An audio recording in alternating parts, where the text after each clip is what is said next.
Hello friends, welcome to my YouTube channel mathematics rankers. आज की इस वीडियो लेक्चर में हम जैकोबियंस की नेक्स्ट एक्सरसाइज को स्टार्ट करेंगे। इस एक्सरसाइज को स्टार्ट करने से पहले अगर आपने हमारे पहले के लेक्चर नहीं देखे हैं तो आप हमारे चैनल पर जाकर देख सकते हैं, जिससे आपको ज़्यादा अच्छी तरीके से समझ आएंगे क्वेश्चन। तो स्टार्ट करते हैं। हमारा क्वेश्चन है आज का, u cube plus v cube plus omega cube equals to x y z. इसी तरीके से यहां पर दे रखा है u square plus v square plus omega square equals to x cube y cube और जेड क्यूब। और इसी तरीके से हमारे पास ये दे रखा है, तो हमें प्रूफ करना है या शो करना है del equals to this equals to this. तो इसको प्रूफ करने से पहले हमें एक बात का ध्यान होना चाहिए कि हमने पहले एक्सरसाइज में देखा था कि हमारे पास जो क्वेश्चन है वो भी ऐसे ही थे और ये भी ऐसे ही है। बस यहाँ पर क्या डिफरेंस है, यहाँ पर यू वी और डब्ल्यू हमें एक साथ देखने को मिलेंगे और पिछले वाले क्वेश्चन में ही था सिर्फ यहाँ पर u अलग होगा, v अलग होगा या w अलग होगा। इस तरीके से हम इसकी पहचान कर सकते हैं। तो देखते हैं हम, जब हमारे पास इस तरीके से u v w एक साथ देखने को मिलेंगे तो हमें क्या करना पड़ेगा। सबसे पहले हम क्या करते हैं, लेट। क्या लेट करेंगे, यहाँ पर f1 f2 और f3 अकॉर्डिंग टू क्वेश्चन जितने हमारे पास टर्म दे रखे होंगे उतने ही हम f1 f2 f3 लेट कर लेंगे।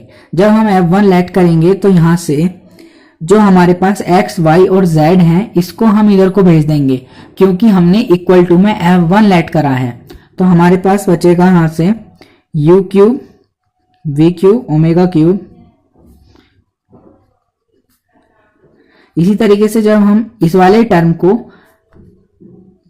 f2 लेट कर लेंगे, यहां पर होगा हमारा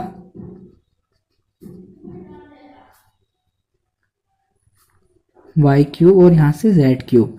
यहां से इसको f3 लेट करेंगे यहां से, तो हमारे पास बचेगा u plus v plus omega. यहां से ये सारे टर्म माइनस में हो जाएंगे।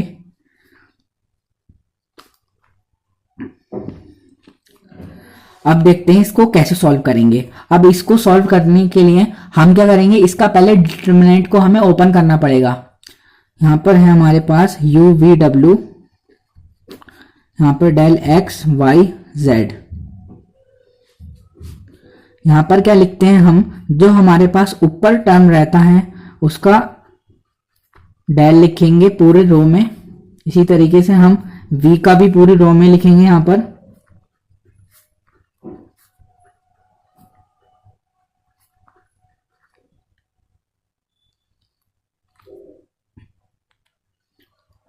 एक मिनट, यहां पर थोड़ा सा यहाँ पर मिस्टेक हो गया है कि यहाँ पर ये स्टेप डायरेक्ट हो गया, इसको कट कर देते हैं हम।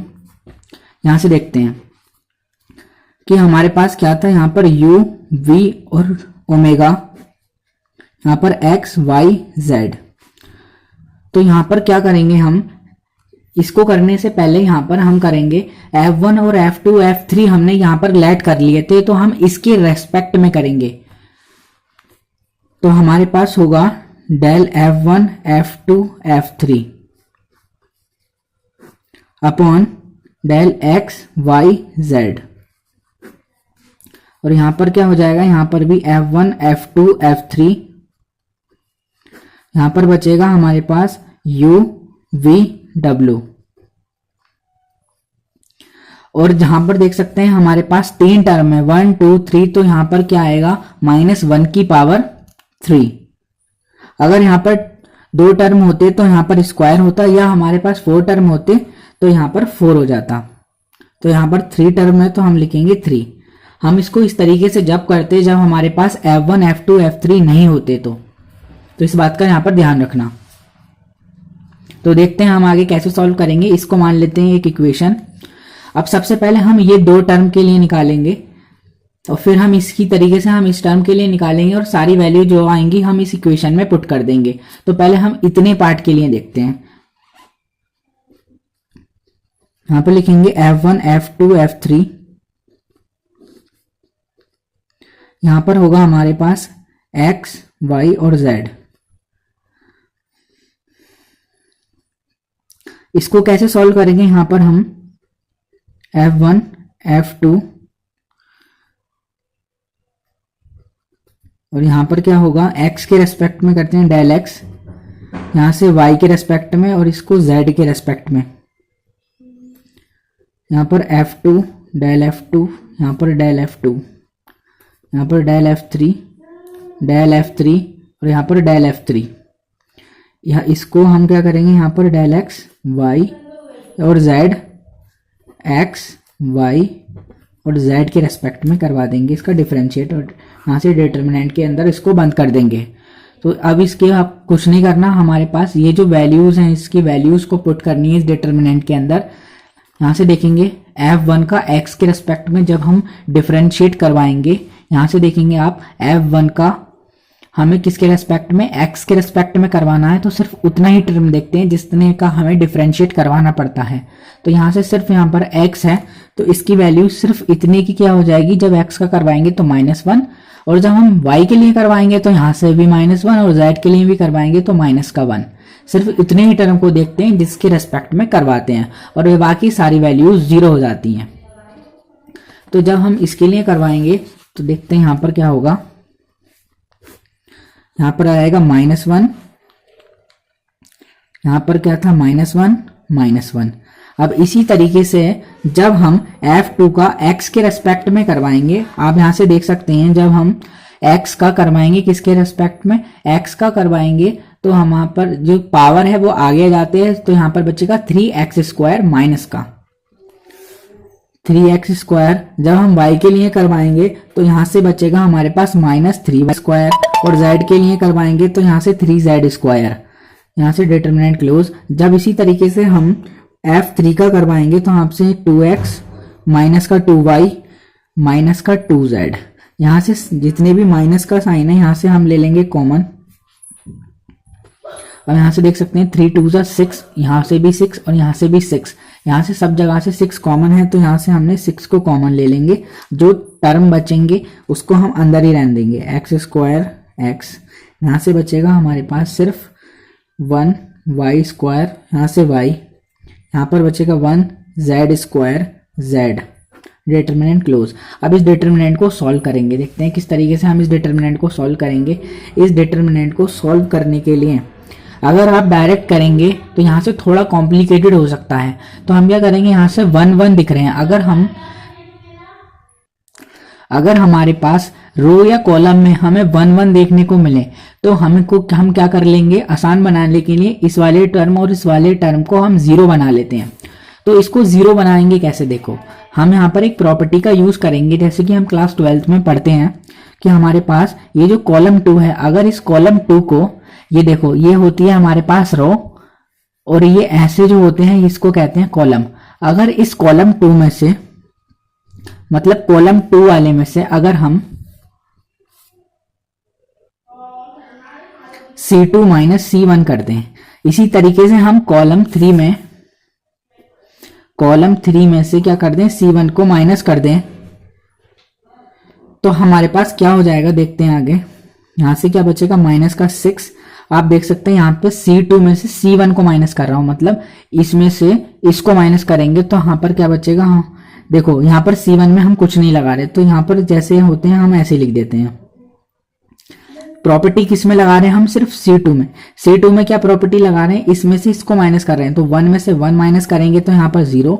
अब यहाँ पर इसमें से इसको माइनस कर रहे हैं तो यहाँ पर बचेगा y² माइनस x²। इसमें से इसको माइनस करेंगे तो y माइनस x। इसी तरीके से हम कॉलम 3 में प्रॉपर्टी लगा रहे हैं। कॉलम 3 में से यानी कि 1 को इससे माइनस करवाना है तो यहाँ पर बचेगा 0। जब हम z² को इससे माइनस करवाएंगे तो यहाँ से क्या बचेगा, z² माइनस x², और इसको इससे माइनस करवाएंगे तो यहाँ पर z माइनस x। आप देखेंगे यहाँ पर y² माइनस x² का एक फॉर्मूला बन रहा है। कौन सा फॉर्मूला है, यहाँ पर a plus b a minus b का जब हम फॉर्मूला बनाएंगे तो यहाँ पर देख सकते हैं आप a plus b a minus b का फॉर्मूला बनेगा। तो यहाँ से जो माइनस वाला टर्म होंगे, तो यहाँ से देखेंगे आप, यहाँ पर क्या बचा 0, यहाँ पर बचा 0। यहाँ से भी ऐसे हो जाएगा z plus x, z minus x, और यहाँ से z माइनस एक्स। अब हम यहाँ पर क्या करेंगे कि यहाँ से y माइनस एक्स और y माइनस एक्स इस पूरे कॉलम में से कॉमन निकालेंगे और यहाँ से z माइनस एक्स को हम क्या करेंगे, यहाँ से कॉमन निकाल लेंगे। तो यहाँ से हमारे पास बचेगा सिर्फ, जब हम इसको कॉमन निकाल लेंगे तो बचेगा यहाँ से एक्स स्क्वायर, यहाँ पर बचेगा x, यहाँ पर 0, यहाँ पर क्या बचेगा y प्लस एक्स, यहाँ पर क्या बचा 1, यहाँ पर 0, यहाँ पर क्या बचेगा z प्लस एक्स, और यहाँ पर क्या बचेगा, यहाँ से बचेगा 1, और हमने क्या चीज कॉमन ली थी यहाँ से y माइनस एक्स, और यहाँ से क्या कॉमन निकाल लेते हैं यहाँ पर z माइनस एक्स, तो यहाँ पर z माइनस एक्स यहाँ से हमने कॉमन ले लिया। अब कुछ नहीं, अब इसको डिटर्मिनेंट को सॉल्व कर लेंगे। अब यहाँ पर 0 बनाने से क्या होगा, हम इसको और इसको देखेंगे, इसकी मल्टीप्लाई इसके साथ और इसकी मल्टीप्लाई इसके साथ होगी, तो यहाँ पर बचेगा माइनस का 6y माइनस, यहाँ से z माइनस एक्स, और यहाँ से इसकी मल्टीप्लाई इसके साथ करेंगे तो y प्लस एक्स, और यहाँ से z माइनस एक्स, यहाँ पर बचेगा यहाँ से 6y minus x, z minus x, यहाँ पर x से x कैंसिल, यहाँ से y माइनस z। यहाँ से क्या करेंगे अब आप देखेंगे यहाँ से, अगर मैं माइनस यहाँ से कॉमन निकाल लूँ तो यहाँ पर क्या बचेगा, ये प्लस हो जाएगा, और यहाँ पर क्या बचेगा 6x माइनस वाई। तो यहीं लिख देता हूँ मैं, यहाँ पर 6, यहाँ से x माइनस वाई, यहाँ से z माइनस एक्स, और यहाँ पे y माइनस z। तो यहाँ पर एक पार्ट हमारे पास सॉल्व हो गया। अब हम नेक्स्ट पार्ट को सॉल्व करते हैं, देखते हैं कैसे होगा नेक्स्ट पार्ट। नेक्स्ट पार्ट के लिए हमारे पास क्या था क्वेश्चन में, f1 f2 और f3, और यहाँ पे हमारे पास u v w। इसको हम कैसे लिखेंगे, यहाँ पे f1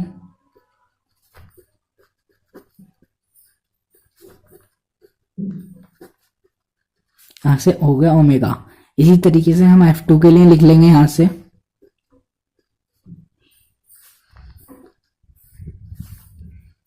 तो यहाँ से u v w,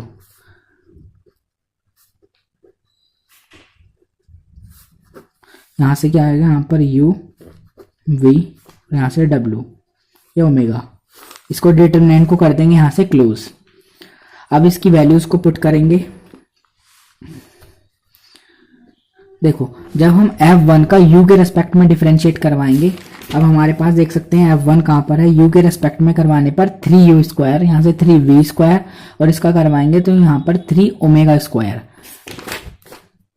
देखेंगे कैसे होगा, यहाँ पर जब इसका हमने इसके रेस्पेक्ट में करवाया तो यहाँ पर होगा हमारा 3u स्क्वायर, v के लिए करवाया तो यहाँ से 3v स्क्वायर, और z ओमेगा के लिए करवाया तो यहाँ से 3 ओमेगा स्क्वायर। यहाँ से डिटरमिनेंट कर देते हैं क्लोज।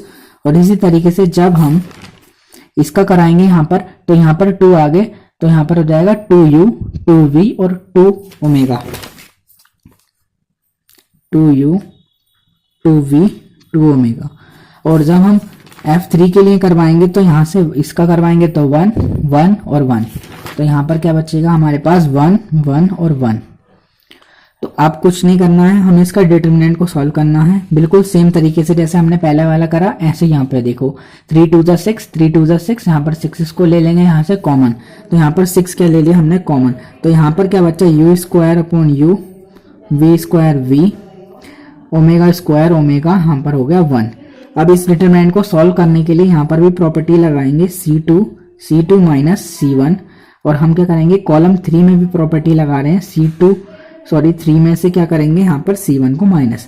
जब हम यही प्रॉपर्टी लगाएंगे, यहाँ पर 6 क्या था ये, जब हमने प्रॉपर्टी लगाई तो क्या करना है, पहले वाले में हमें कुछ नहीं करना, मतलब क्योंकि हम c2 में प्रॉपर्टी लगा रहे हैं तो फर्स्ट वाले कॉलम में कुछ नहीं करना होता।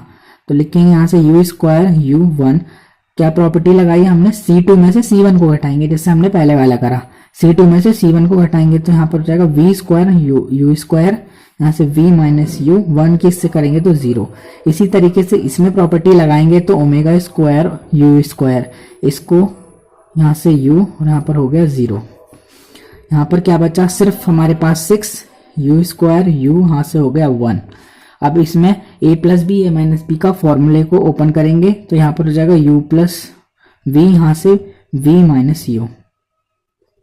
यहाँ पर क्या बचेगा v माइनस u, यहाँ पर 0 ओमेगा प्लस u, यहाँ पर बचेगा ओमेगा माइनस u, यहाँ पर ओमेगा माइनस u, यहाँ पर 0। अब जो चीज हमारे पास कॉमन निकालने के लिए है उसको हम क्या करेंगे, कॉमन निकाल लेंगे। तो यहाँ पर क्या निकल रहा है, यहाँ पर कॉमन v माइनस u, इसमें से भी और इसमें से भी क्या है, कॉमन। इसी तरीके से यहाँ पर ये ओमेगा माइनस u और यह भी ओमेगा माइनस u, यहाँ से ये कॉमन है। तो यहाँ पर इसको जब हम कॉमन निकाल लेंगे तो यहाँ पर कॉमन निकाला हमने ओमेगा माइनस u और क्या आता है यहाँ पर v minus omega, u square u, यहाँ से 1, यहाँ पर जो बचा वो लिख देंगे u, यहाँ पर बचेगा 1, यहाँ पर 0, यहाँ पर क्या बचा ओमेगा प्लस u, यहाँ पर क्या बचेगा 1, यहाँ पर 0। अब इसको हमें सॉल्व कर लेना है। इसको सॉल्व करने के लिए इसको और इसको यहाँ पर ये देखेंगे, इसकी मल्टीप्लाई इसके साथ होगी और इसकी मल्टीप्लाई इसके साथ होगी। तो यहाँ पर बचेगा हमारे पास 6 ओमेगा माइनस u, यहाँ पर v,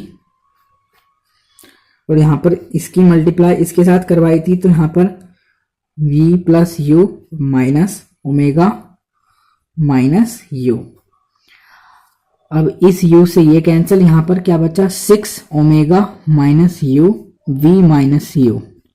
यहाँ पर जो बचा वो लिखेंगे u माइनस ओमेगा।